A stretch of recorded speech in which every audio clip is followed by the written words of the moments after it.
To Do Raaye. آج کے programme میں ہم بات کریں گے یو ایس فارن پالیسی پہ اور پاکستان کا رسپانس. پھر ہم بات کریں گے سینسس پہ, لیکن ہم پہلے ذرا بات کریں گے, آج چاند رات ہے, کچھ عید کے بارے میں بھی. ہمارے ساتھ دو بہت زبردست گیسٹس ہیں, عمار مسعود صاحب اینڈ مشرف زیدی. سو پہلے ذرا ہم آج چاند رات ہے تو ذرا لائٹ رکھیں گے. بہت مشکلات ہے پاکستان کے, یہ چیزیں ہم ذرا لائٹلی ٹریڈ اپون کریں گے. لیکن پہلے میں آپ سے سوال پوچھتا ہوں کہ دیکھیں عید کی تیاریاں کیا ہیں؟ عید تیاریاں کیا ہیں؟ عید کی تیاریاں قومی سطح پہ یہ ہیں کہ ہم کچھ نااہل بکرے تلاش کر رہے ہیں اور آپ نے دیکھا ہوگا کہ عید سے پہلے بہت سے کسائی پھر اچھا وہ اپنا اپنا بکرا چن رہے ہیں. اچھا بعض بکرے اچھے نہیں ہیں لیکن ان میں انہیں کوئی شرعی عیب نہیں نظر آ رہا, یعنی they are not very good to look at, بس تھوڑے سے حرامی. اس کی سینگ بھی پورے ہیں, دانت بھی پورے ہیں, اور ان کو اس طرح پرسیو کیا جا رہا ہے. اور جو عوامی بکرے ہیں ان کے اوپر جو ہے چھری چلتی جا رہی ہے. تو اس سال اگر آپ نے دیکھا ہو کہ کچھ ایسے بکرے تھے جو ہم کہہ رہے تھے 20 سال سے کہ ہم ان کا ذبح کرنے والے ہیں, لیکن ابھی انہوں نے کہہ دیا کہ نہیں, یہ اب تم ٹھیک ہو, تمہارا نہیں ہوتا. اس دفعہ تو ان کی کھال کا بھی فیصلہ ہو وہ تو اب ان کی کھال تک کا فیصلہ ہو گیا. لیکن یہ جو ہے نا کہ جو کسائیوں پہ بھی بات کرنی چاہیے نا, ہم صرف بکروں کو مورد الزام یہ بات صحیح ہے. بلکہ کسائی کی مرضی ہے کہ جس بکرے کو کہے کہ یار یہ نااہل ہے, یہ اہل بکرا ہے, اس طرح تو نہیں ہونا چاہیے نا. دونوں اینگل سے بکرا منڈی کے کچھ اصول ہوتے ہیں بھائی, ایسے تھوڑی ہوتی ہے بکرا منڈی. یہ بات بکرا منڈی کے کچھ اصول ہوتے ہیں. ویسے ایک سوال بنتا ہے کہ اس سال شیخ رشید پہ قربانی واجب ہے؟ شیخ انہوں نے تو کر دی ہے. اچھا وہ جو ہے نا جس پارٹی کا آپ ذکر کر رہے ہیں ان کی اس دفعہ عید ہونی چاہیے, لیکن ان کو بڑا نقصان ہوا ہے. دیکھیے دو بڑے سلوگن تھے, بیچاروں سے دونوں چھن گئے. ایک تو شیخ صاحب کا نعرہ تھا قربانی سے پہلے قربانی, اب ہو گئی تو اگلے سال کے لیے بڑی مشکل ہے کہ کیا کہیں گے. ایک نعرہ ہونا چاہیے نا. دوسرا ایک نعرہ تھا گو نواز کو. اچھا وہ اتنا پاپولر ہو گیا کہ اب جب تقریر ہوتی ہے, جلسہ ہوتا ہے, تو حالانکہ گون ہو چکا ہے لیکن دل پھر بھی چاہتا ہے, اس لیے کہ اس کے علاوہ کچھ کہنے کے لیے ہے ہی نہیں. تو وہ گو نواز گو کا نعرہ ابھی بھی انہیں درکار ہے, تو ان کے ساتھ بڑی زیادتی ہوئی ہے. ان کا آپ یوں سمجھیے کہ ان کا تو بکرا ہی چھن گیا, عید سے پہلے بکرا کو کھول کے لے گیا. تو مشرف صاحب آپ جو ہے عید آپ نے بات بھی کی ہے بہت سیریسلی, اس سال آپ کیا قربان کر رہے ہیں؟ ایک سیکنڈ, میں نے کب بات کی ہے؟ یہ مجھ پہ بہت سارے الزام لگائے جا سکتے ہیں, لیکن مجھے بس پتا ہونا چاہیے کہ کون سا الزام لگ رہا ہے اور کیوں لگ رہا ہے. دیکھیں وہ انہوں نے ابھی کہا ہے کہ بکرے ڈھونڈے جا رہے ہیں اور قصائیوں پہ بات ہونی چاہیے, تو آپ نے جس نوعیت کا سوال پوچھا تو فوراً مجھے قصائی نظر آیا. مطلب مجھے کھٹکا ہوا کہ جو ہے کچھ ہونے والا ہے, تو میں بس کنفرم کر رہا ہوں کہ کون سی بات کب ہوئی, کیا مطلب ہم کدھر جانے والے ہیں. آپ صرف یہ بتائیں اس سال آپ کیا قربان کر رہے ہیں؟ اس سال قربان کرنے کو بہت چیزیں ہیں جو کرنی چاہیے, لیکن خواہش استحکام جو ہے میرا خیال ہے وہ تو قربان آلریڈی ہو چکا ہے. اب خواہش الیکشن پر لوگوں کی میرا خیال ہے نظریں ہیں, میں چاہتا نہیں ہوں کہ وہ بھی جو ہے قربان ہو جائے. دیکھیے قربانی کا اگر آپ سنجیدہ اگر آپ مجھے اجازت دیں تو ایک منٹ کے لیے, تو میں سمجھتا ہوں کہ یہ جو موضوع ہے قربانی کا, یہ ایکچولی ایک سنجیدہ موضوع ہے, اور اس میں افسردہ ہونے کی ضرورت تو بالکل نہیں ہے, لیکن اس کو سنجیدگی سے ہمیں لینا چاہیے. یہ جو سنت ہے یہ حضرت ابراہیم کی سنت ہے, جس کی بنا پر یہ پورا جو ہمارا تہوار ہے عید الاضحیٰ کا یہ کیا جاتا ہے. تو اس کے پیچھے جو ڈرائیونگ سپرٹ ہے, جو بنیادی اس کا جو مقصد جہاں تک مجھے سمجھ آیا وہ یہ کہ ہماری جو دنیاوی خواہشیں اور جن چیزوں کو ہم ورچوس سمجھتے ہیں, فار ایگزامپل اولاد سے پیار, جو ہر آدمی ہر عورت اپنی اولاد سے پیار کرتا ہے, تو اس نوعیت کی قربانی کی تیاری اس رب کے لیے جس سے خواہش قربت اور عشق اور پیار کا جو ایک ہمارے تو ثقافت کا ایک اہم حصہ ہے. ہماری پوری قوالی کا جو کی بنیاد ہے وہ اسی عشق پر مبنی ہے جس میں ہم مبتلا ہونا چاہتے ہیں یا ہوتے ہیں اور اس کا اظہار کرتے ہیں. تو بجائے قربانی کی موضوع کو غیر سنجیدگی سے دیکھنے کے, میں سمجھتا ہوں یہ بڑا ایک اچھا موقع ہے ہم سب کو گریبان میں دیکھنے کا. اور آپ نے بڑا خوبصورت سوال پوچھا کہ کیا قربان کرنے کو تیار ہے. میں سمجھتا ہوں جو تہوار کے طور پہ بکرا, دمبا, گائے, اونٹ جو بھی ہم کرتے ہیں وہ نسبتاً آسان ہے, لیکن جو نفس کی کئی بیماریاں ہیں ان میں سے کچھ یا مکمل طور پہ ان پر قابو کرنا اور ان خواہشات کو قربان کرنا میں سمجھتا ہوں ایک زیادہ بڑا چیلنج ہے. اور میں اپنے لیے بھی دعا گو ہوں کہ مجھے اللہ میاں اس میں مطلب مجھے ہمت عطا کرے اور یہ صلاحیت عطا کرے کہ وہ میں خود کر سکوں, اور ہم سب جو ہیں اگر یہ کر سکیں گے تو ہمارا معاشرہ اور ہماری ثقافت جو ہے وہ اس میں سمجھتا ہوں بڑی بہتری آ سکتی ہے. اس میں اصل میں انہوں نے بات سنجیدہ بات ہوگی, ایک لفظ استعمال کیا, میرا بھی چاہ رہا ہے کہ چونکہ بڑا اسکالر سا آدمی بیٹھا ہوا تو تھوڑی تقریر میں بھی کروں گا, پروگرام ہی کرنے آیا ہوں, فارغ بیٹھنے اور مجھے بھی بڑی مشکل اردو آتی ہے, مجھ سے بہتر آتی ہے, نہیں مجھ سے کہیں بہتر آتی ہے, تو میں بڑے ہجے کر کے یاد کر کے آیا تھا. اب آپ پلیز اگر آپ ذرا مجھے بتا دیں کہ مطلب دیکھیے اس طرح کی باتیں آپ کے ساتھ, کیونکہ مجھے پتا ہے فصیح کا جو میدان ہے وہ انگریزی ہے, تو ایسے آدمی کے ساتھ خطرناک اردو ضرور بولنی چاہیے اور اس سے پوچھنا چاہیے کہ حضور کی نالین نگاری خاکسار کے بخچے مخملی میں خلوت گزی ہے یا نہیں ہے. اب بالکل سے بہتر اس کا جواب نہیں ہو سکتا تھا.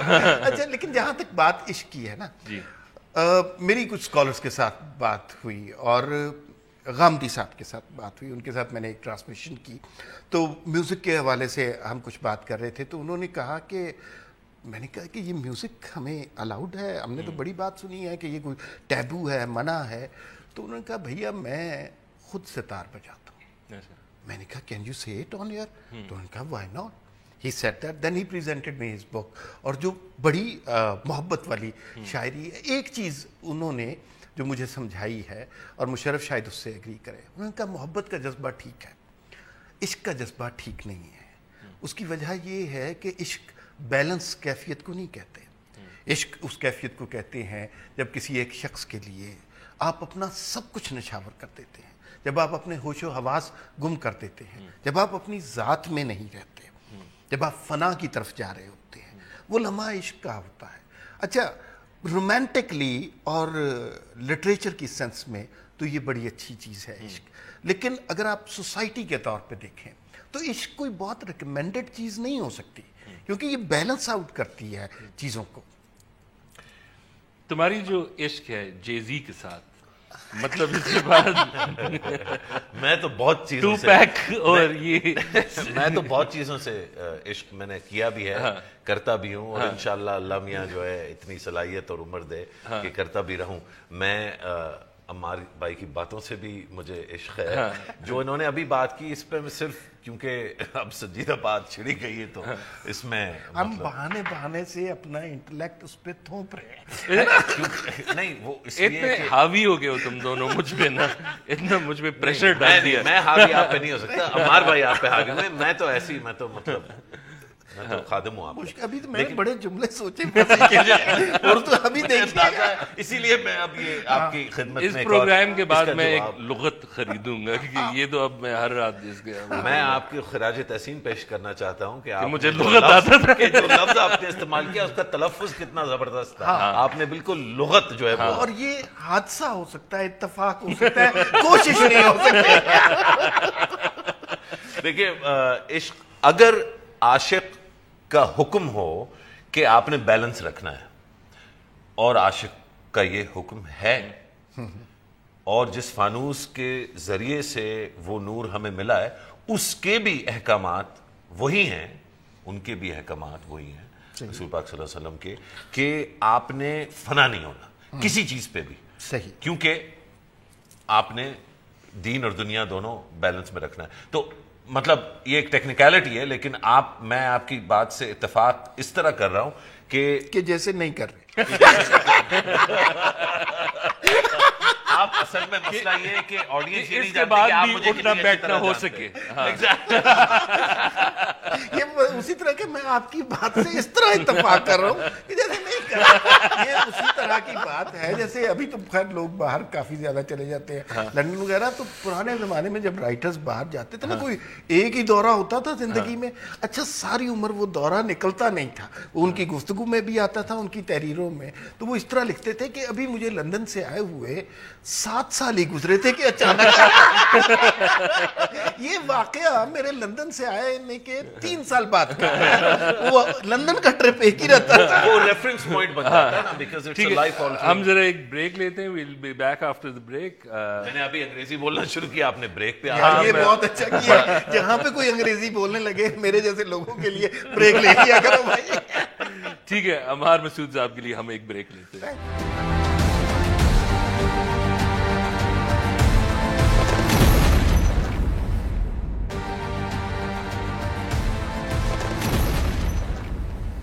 Welcome back to Do Raaye. آج ہمارے ساتھ عمار مسعود اور مشرف زیدی صاحب ہے. آج ہم گفتگو کریں چاند رات کے مناسبت, لیکن ایک چیز میں پوچھنا چاہتا ہوں.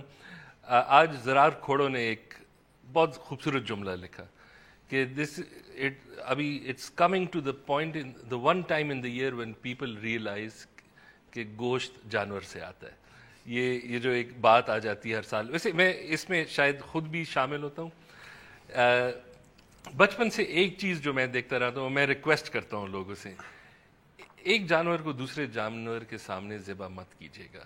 وہ ہم کہتے ہیں کہ یہ سوچ نہیں سکتے یہ وہ, لیکن جب آپ وہ دوسرا جو جانور ہوتا ہے وہ ایک خاص قسم کا اسکریم نکالتا ہے, وہ ٹینس ہو جاتے ہیں. تو یہ what do you think about that? یہ ٹی وی پہ ریکارڈ ہوگا, مطلب ایک تو لائیو بھی جا رہا ہے, شاید ریکارڈ بھی ہوگا, پھر سے چلے گا. ہاں یہ جب سے ہم نے ٹی وی پہ آ کے بات شروع کی ہے آپ کے لیے اور میرے لیے, اور ہم کافی عرصے سے کر رہے ہیں, تو ایک تھوڑا سا تکلف تو ہونا چاہیے ایون بھائیوں کے درمیان. میرا جواب اسی میں کہیں خیر ہے, میرا بدلہ مار لے لے گا, تجھ سے 2 منٹ میں لے لے گا. جو آپ نے کہا نا کہ ایک بکرے کو دوسرے کے سامنے ذبح نہیں کرنا چاہیے, اس کی پولیٹیکل کانوٹیشنز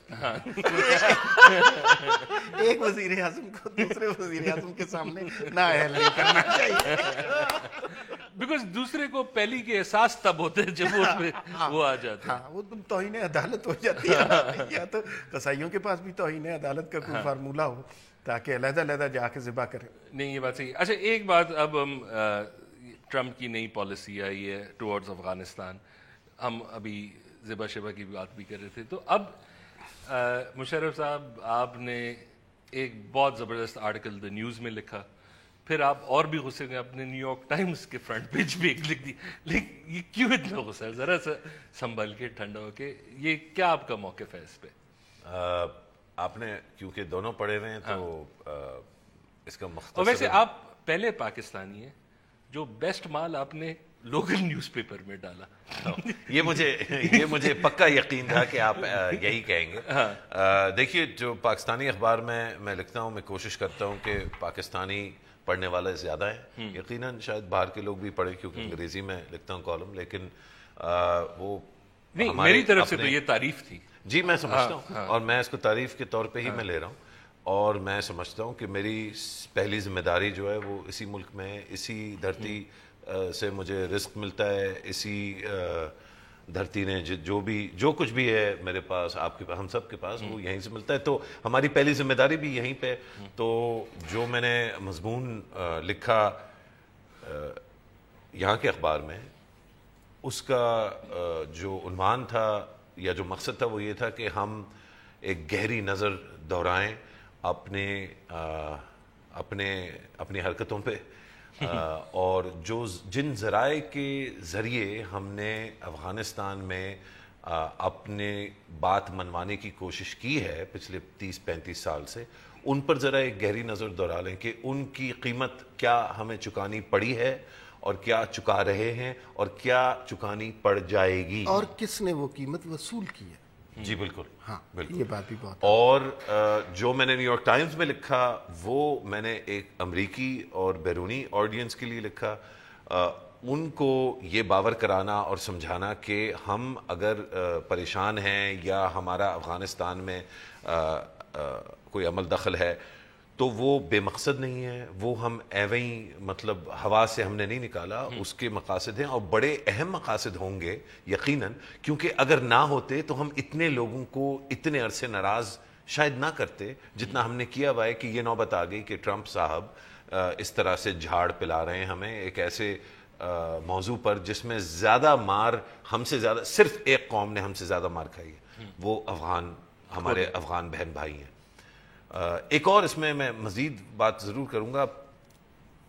عید سے بالکل 2 دن پہلے آپ کو شاید یاد ہو ہمارے پارلیمان نے ایک ریزولوشن جو ہے پاس کی تھی، ایک بہت ہی میں سمجھتا ہوں، میں گریز نہیں کروں گا اس لفظ سے، لیکن میں سمجھتا ہوں ایک بیہودہ ریزولوشن جس کا نہ کوئی سر تھا نہ پیر تھا. غصہ ہمیں ہندوستان پہ ہے، میں سمجھتا ہوں، شاید عمار بھائی متفق نہ ہو، شاید آپ نہ ہو، کئی میرے دوست اور جن سے میں ایگری کرتا ہوں، جن کو میں لک اپ ٹو کرتا ہوں وہ نہیں ایگری کرتے سے، لیکن میرا یہ خیال ہے کہ ہماری ہندوستان سے اگر لڑائی یا ناراضگی ہے افغانستان کے لحاظ سے بالکل بجائے، ہماری اگر امریکہ سے کوئی مطلب ناراضگی ہے تو وہ بھی سمجھی جا سکتی ہے، لیکن ہماری افغان سے کیا لڑائی؟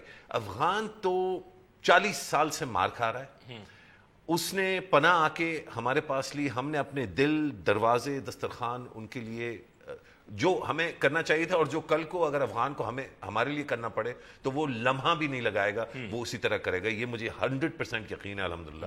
تو ایک اتنا گہرا رشتہ ہمارا اس قوم کے ساتھ، اپنے بھائیوں اور بہنوں کے ساتھ، اس رشتے کو ہم نے پچھلے چند سالوں میں کتنے آرام سے ہم اس پہ تھوک دیتے ہیں. ہم کہتے ہیں بند کرو دروازے، دیوار اونچی کر دو، نکالو ان کو سب سے. یہ کس طرح کی بیہودہ بات ہے. یہ ہم قائد اعظم کی ہم بچے ہیں، ہمارا ایک اپنا وقار ہے، ہماری اپنے اخلاقیات ہیں. ہم امریکہ جس طرح میکسیکنز کے بارے میں بات کرتا ہے اس طرح ہم کبھی بھی افغان بہن بھائیوں کے بارے میں نہ سوچتے ہیں، نہ دل میں ہے، نہ ہمیں یہ بات کرنی چاہیے. تو ہم کیوں اس طرح کی باتیں کرتے ہیں؟ ہمیں نہیں کرنی چاہیے اس طرح کی باتیں. ہمیں بھولنا نہیں چاہیے کہ مظلوم ہے، اور ہم اور افغان دونوں قومیں اس میں جو ہیں ظلم کا شکار ہیں. ہمارے اوپر ظلم کیے گئے ہیں، شاید کچھ ظلم ہم نے اپنے اوپر کروائے بھی ہیں اور اپنے ساتھ کیے بھی ہیں، اس کا ہمیں تعین کرنا چاہیے. میں عمار صاحب اس سے ایک آپ پڑھنے لکھنے والے میں، اور ایک چیز جو رؤوف حسن صاحب بھی اس پروگرام میں آئے تھے 1-2 ہفتے پہلے، انہوں نے ایک بہت خوبصورت بات کی، کنٹینیویشن جو آپ نے ابھی بات کی. انہوں نے کہا اگر آپ اسے اسٹریٹجکلی بھی دیکھ لیتے، آپ کا سب سے بڑا ایسٹ کیا تھا افغانستان میں؟ یہ لوگ ہی تھے جو آپ کے ساتھ یہاں رہے ہیں، اور آپ نے اتنے جلدی آپ نے ہینڈز واش کر دیے. دوسرا ایک جو ٹربلنگ ٹرینڈ ہے، ایک دونوں ممالک کے لوگوں کے درمیان بھی، یہ جو آپ آن لائن بھی دیکھتے ہیں، الفاظ بازی بھی ہوتی ہے، یہ سب کچھ.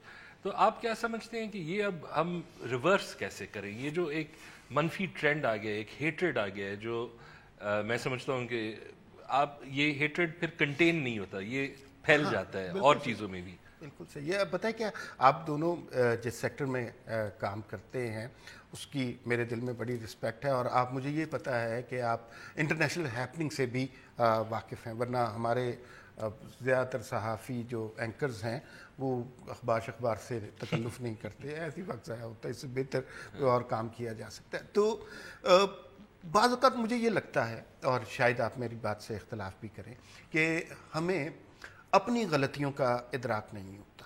ہم نے انٹرنیشنل افیئرس کو اس طرح لیا ہے جیسے 2 پڑوسنیں بات کرتی ہیں کہ میں نے کل تمہیں نمک دیا تھا، آج تمہیں نمک دینا چاہیے. اس طرح نہیں ہوتا.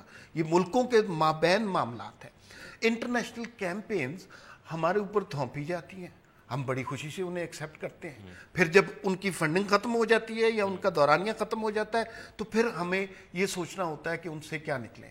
ہمارے ہاں جو سماج ہے، جو لوگ ہیں، یہ انالیٹیکل لوگ نہیں ہیں. ہمارے ہاں جذباتی لوگ ہیں, کسی بات پہ بھی جلوس نکلوا لیں, جلاؤ گھیراؤ کر لیں, یہ کر لیں گے. ہماری اپنی بڑی غلطیاں ہیں. ایک زمانہ تھا جب جو دنیا کے لیے ٹیرر بنے ہوئے ہیں ان کے مدرسے ہم نے یہاں سجائے تھے, یہ بات ماننی چاہیے. ایک زمانہ تھا جب ہمارا خواب تھا کہ افغانستان ہمارا دوسرا صوبہ بنے گا, یہ ہمارا خواب تھا نا, ہم نے اس کے لیے کام بھی کیا. پھر اس کے بعد یہ ایک انٹرنیشنل کیمپین تھی, انٹرنیشنل لڑائی تھی, اس میں ہم نے اپنا حصہ لیا, اس کی قیمت وصول کی. پھر جب ریورس گیئر لگا, وہ دور بھی ہم نے اسی ملک میں دیکھا ہے.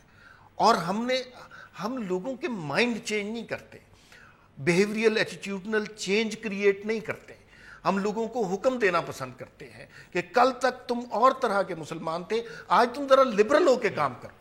یہ بات مناسب نہیں. جی آپ بریک لینا چاہیں, حالانکہ کسی نے انگریزی بولی بھی نہیں. نہیں بہت زیادہ آپ نے سچ بول دیا. نہیں, وہ ہم ڈان میں مائنڈ کرتے ہیں. So we'll take a quick break, we'll come back.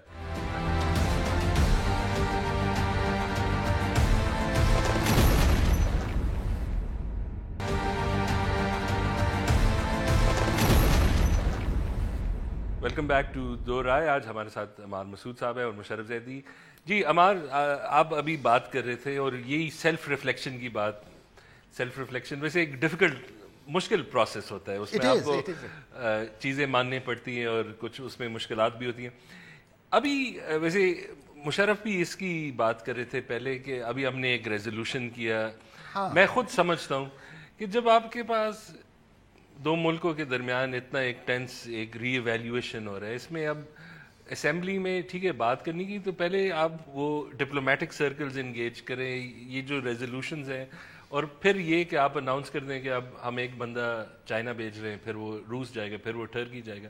اور اگر آپ کا مقصد یہ ہے کہ آپ بریک لینا چاہتے ہیں بیفور کوئی ریل ان کی طرف سے کچھ آیا ہو اور آپ اپنا پاسبلٹیز دکھا دیتے ہیں, تو آپ کے خیال میں اگر کیا آپشن ہو سکتا تھا پاکستان کے لیے اس کیس میں یہ جو آپ بات کر رہے ہیں بالکل درست بات کر رہے ہیں کہ یہ محلے کے لونڈوں کی لڑائی نہیں ہے کہ اگر وہاں سے کوئی ایک طاقتور لڑکا آ گیا ہے تو آپ ادھر سے 2-4 دوست اپنے بلا لیں کہ اس کو مارنا ہے. اور پھر جو آپ نے ریزولوشن کی بات کی, اگر آپ نے اس دن اسمبلی کی کارروائی دیکھی ہو تو بالکل درست لفظ استعمال کیا, انہیں بالکل شرمندہ نہیں ہونا چاہیے. وہ بیہودہ کارروائی تھی. آپ نے اس میں تقریریں سنی, وہ 2-3 لوگ تو ایسے تھے مجھے یوں لگ رہا تھا کہ تقریر ختم کرنے کے بعد وہ چھروں والی بندوق لے کے چلے جائیں گے امریکہ اور تہس نہس کر دیں گے اس یہودی سامراج کو. اس طرح نہیں ہوتا بھائی, یہ انٹرنیشنل افیئرس کی بات ہے. ہم ان سے فنڈنگ لیتے رہے ہیں, ہم نے امداد لی ہے, اور جس سے آپ پیسے لیتے ہیں آپ کو اس کا حکم ماننا پڑتا ہے. آپ نے ساری عمر یہ کیا ہے. ابھی بھی اس دوران بہت سارے فیکشنز ایسے ہیں کہ جو چاہ رہے ہیں کہ اس گفتگو کا نتیجہ یہ نکلے کہ جب ہمیں ڈو مور کا مزید کہا جائے تو اس کے ساتھ کچھ ڈالروں کی ترسیل کا بھی انتظام ہو جائے. اچھا, اس میں مجھے تھوڑا سا اختلاف ہے. جی آپ زیادہ اختلاف کریں. نہیں تھوڑا سا کروں گا.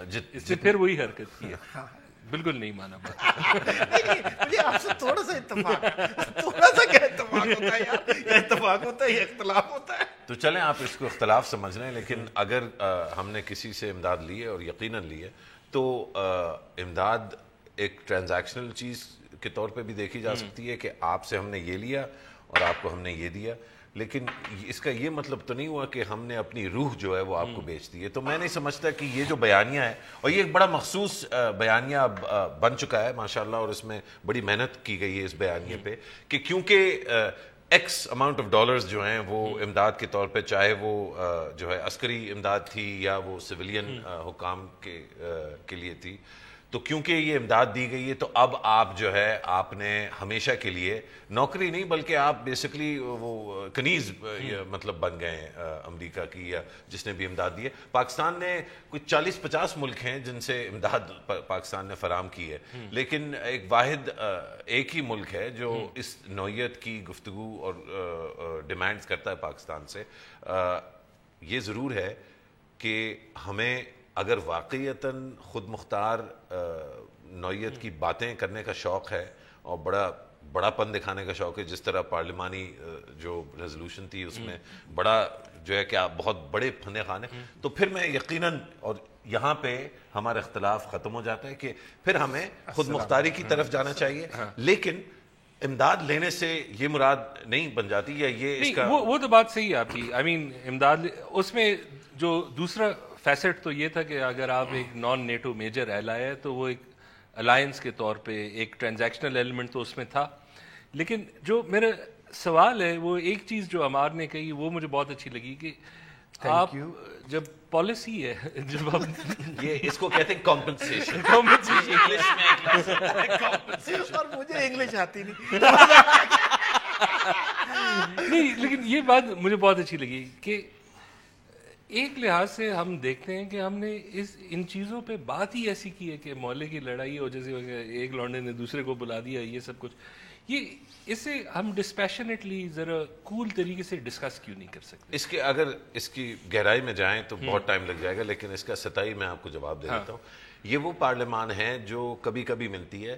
نہیں, لیکن پارلیمان تو صرف مسئلہ نہیں ہے, ایون ڈرائنگ رومز میں اور ایون آن ٹی وی, جن کا جاب بھی کبھی نہ کبھی یہ ہوتا ہے کہ فصیح, کیونکہ ہم دونوں امریکن ٹی وی بھی دیکھتے ہیں اور ہم نے امریکن اور برطانوی الیکشن کے ریزلٹس بھی دیکھے ہیں, تو ہمارے اب ڈرائنگ روم کو تو آپ چھوڑ دینا, بخش نے پاکستانی ڈرائنگ روم کو, پاکستانی ڈرائنگ روم نے اور پاکستانی سڑک نے کبھی نہ بریکسٹ کی اور نہ ڈونلڈ ٹرمپ جیسے شخص کو الیکٹ کیا, اور بائی دا وے نہ کرے گا. تو جو لوگ امید سے بیٹھے ہوئے ہیں 2018 میں وہ تھوڑے چل ہو جائے, ٹھیک ہے نا, اگر election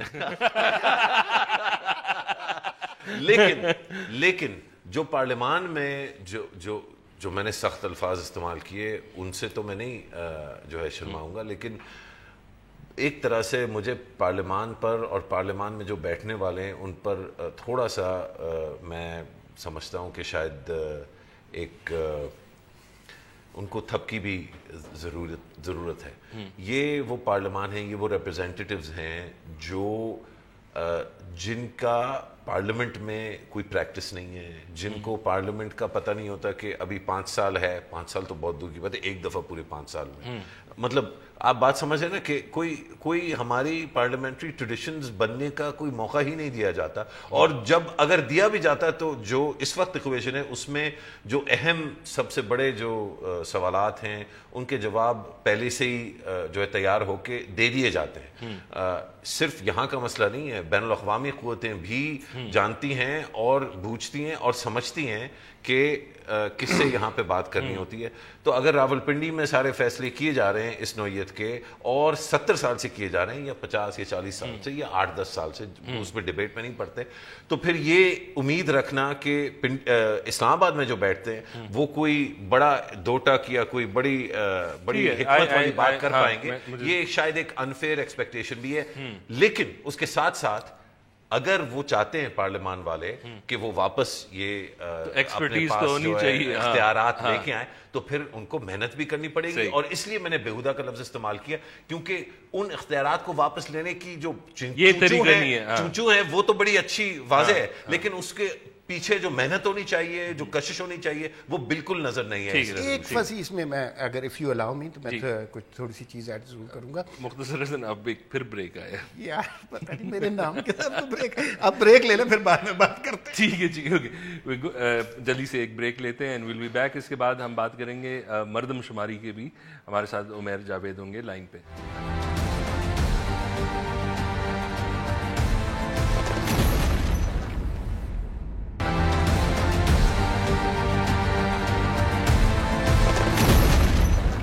hello and welcome back to Do Raaye. ہمارے ساتھ ابھی اسٹوڈیو میں عمار مسعود, مشرف زیدی, اور لائن پہ ہمارے ساتھ عمیر جاوید صاحب ہے. وی آر اسپیکنگ اباؤٹ جو ابھی مردم شماری کی سمری ریزلٹس آئے. جی Umair, thank you for coming on the programme. Thank you for inviting me. اچھا عمیر, یہ بتائیں, ابھی ہم دیکھ رہے ہیں شک و شبہات شروع ہو گئے ہیں, پارٹیز بھی بات کر رہے ہیں, تو جو ابھی نتائج آئے اس میں مسائل کیا ہے؟ یہ کیوں اتنا اس لیول سے اس پہ اعتبار نہیں ہو رہا؟ دیکھیں, سینسس یا مردم شماری کا جو سلسلہ ہے یہ ایک انہیرنٹلی پولیٹیکل ایکسرسائز ہوتی ہے. کوئی بھی اسٹیٹسٹیکل ایکسرسائز جو ہے وہ پولیٹیکل ہوتی ہے, کیونکہ اس کے اندر کیٹیگرائزیشن اور اس طرح کی جو چیزیں انوالوڈ ہوتی ہیں جو کہ ایک ایک بنیادی طور پہ پولیٹیکل ڈیسیجن میکنگ کا نتیجہ ہوتا ہے. تو سینسس کب کرایا جاتا ہے, کس اسٹریٹجی کے ساتھ کرایا جاتا ہے, اس میں کیا چیزیں گنی جاتی ہیں, کیا چیزیں ایکسکلوڈ ہوتی ہیں, یہ بنیادی طور پہ سب پولیٹیکل ڈیسیجن ہے. تو سینسس ہمیشہ سے پاکستان کی تاریخ میں, خاص طور پہ پچھلے 3 سینسس جتنے بھی ہوئے ہیں, ان میں ہمیشہ کسی نہ کسی جماعت یا کسی صوبے یا کسی گروہ کی اختلافات یا ریزرویشن جو ہیں وہ ہمیشہ سامنے آئی ہیں. تو اس دفعہ بھی یہ ریزرویشن جو ہیں یہ سامنے آئیں گے, کوئی نئی بات نہیں ہے. ان کا اسکیل جو ہے اور یہ ریزرویشن جو ہیں یہ کتنی دیر تک چلتی ہیں اور ان کو ایڈریس کرنے میں کیا یعنی کہ مشکلات سامنے آتی ہیں, یہ ابھی that I think remains to be seen. مگر ویسے اگر آپ بات کر لیں جو کراچی کے ریزلٹس آئے, اب فی الحال تو یہی لگ رہا ہے کہ سب سے زیادہ مومنٹم کراچی کے آبجیکشنز پہ ہیں, تو یہ ریزلٹس کیوں ایسے آئے اور کیا آپ سمجھتے ہیں کہ یہ صحیح ہو سکتے ہیں؟ اس کی ایک وجہ تو سب سے بڑی یہ ہے کہ پچھلے 10 سے 15 سال یعنی 98 کے سینسس, اگر ایکچولی اس کی کہانی 98 کے سینسس سے ہی شروع ہوتی ہے. تو کراچی میں آپ موجود کچھ ریسرچرز ہیں, انہوں نے یہ 98 کے سینسس کے نتائج کے بارے میں کہا تھا کہ کراچی کی آبادی کو 2 ملین سے انڈر کاؤنٹ کیا گیا تھا, کیونکہ کچھ کمیونٹیز تھیں جن کو پرپسفلی ایکسکلوڈ کیا گیا تھا سینسس پروسیس کے دوران. تو اس میں بنگالی اور بہاری کمیونٹی تھی. تو لوگوں کا سٹارٹنگ پوائنٹ یہ تھا کہ جی کراچی کی آبادی جو اس وقت 9.8 ملین ریکارڈ ہوئی تھی وہ actually it was closer to 11 اور 12 ملین. پھر پچھلے 20 سال میں کیونکہ کراچی میں ہمیں مختلف قسم کے یعنی کہ اس کے سیاسی جو کمپلیکسٹیز ہیں اس شہر کی وہ ہمیں سامنے نظر آئی ہیں, بہت سی مائگریشن بھی ہوئی, تو ایک کامن سینسیکل انڈرسٹینڈنگ یہ بن گئی تھی کہ جی کراچی کی آبادی جو ہے وہ 2 کروڑ ٹاپ چکی ہے.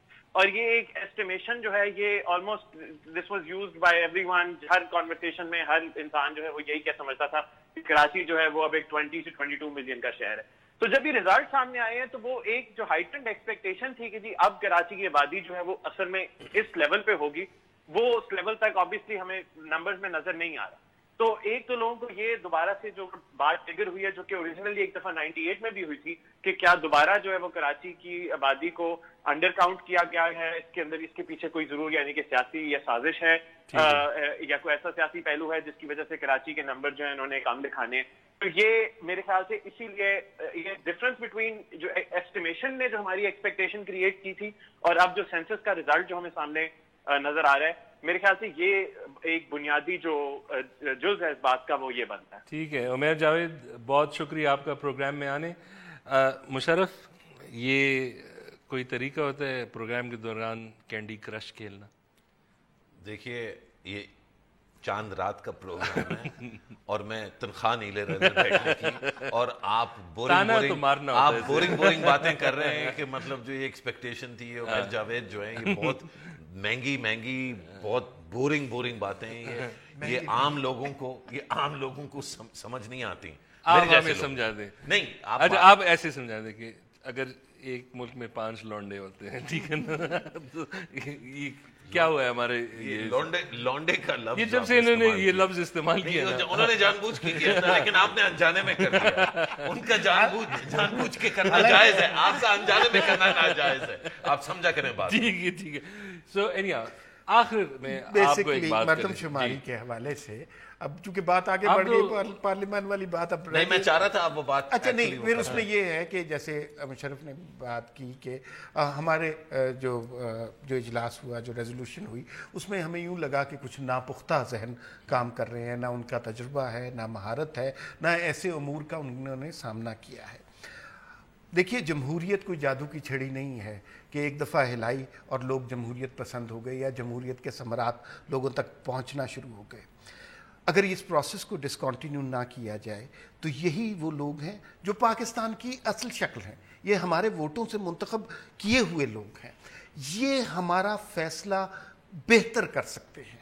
لیکن ٹریجڈی یہ ہے کہ ان لوگوں کو ہم نے صرف تمسخر اڑایا ہے, ان لوگوں کی تضحیک کی ہے, ان لوگوں کی تذلیل کی ہے, اور ہر جگہ آج بھی ہو رہی ہے.